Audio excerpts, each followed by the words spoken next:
One thing is clear is that crime has been dropping precipitously across the country for the last 3 decades, pretty much. I mean, even in cities where the public perception is that crime is really bad, violent crime in particular. A place like Chicago, let's say, yeah. in contrast to a place like New York, it is still true that right now, violence in Chicago, the homicide rate is at its lowest levels, since the early 60s. It's much, much lower than it's been in decades. But what's fascinating is if you actually look at public support for police, what you find is that public support during the same time period, while crime has fallen precipitously, public support has remained flat. Not only that, there is a gap with respect to public support. There's a race gap of something like 20 to 30 points. I'm pretty sure that's the number. With people of color and African Americans in particular finding much or registering much less support for police than whites in a context in which crime is dropping substantially. Now, given our earlier conversation about race and crime, the places, so we didn't mention race specifically when we were talking about that, but yeah. If you look at the places where crime is now and was then highest, these are places that are disproportionately minority in big cities like Chicago, almost all black.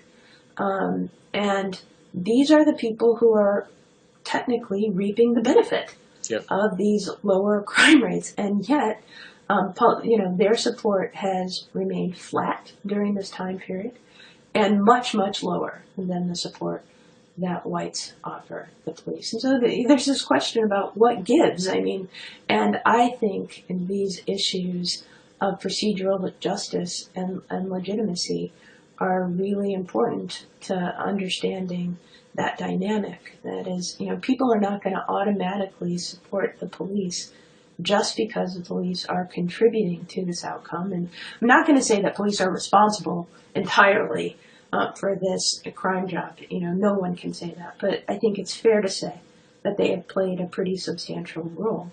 But I think the public's view is we're not willing to accept by any means necessary approach to achieving lower crime rates. Well, are they justified in doing so? And I ask this as a genuine question without having a prefixed idea.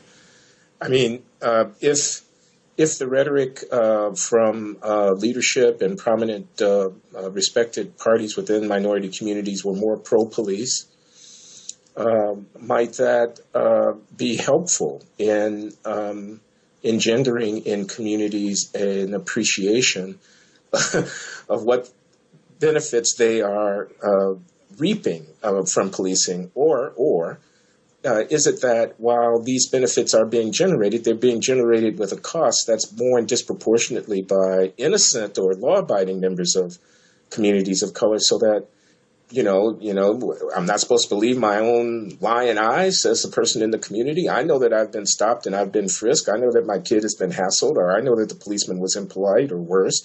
Was pushing me around or whatever, or, I sat on the stoop and watched the kid get beat up by the cop for no good reason or whatever. What's the objective reality of the experience of people in these communities vis-a-vis the police? Is it accurately captured by, the anti-police rhetoric that we hear from some prominent members of minority communities, intellectuals and public leaders?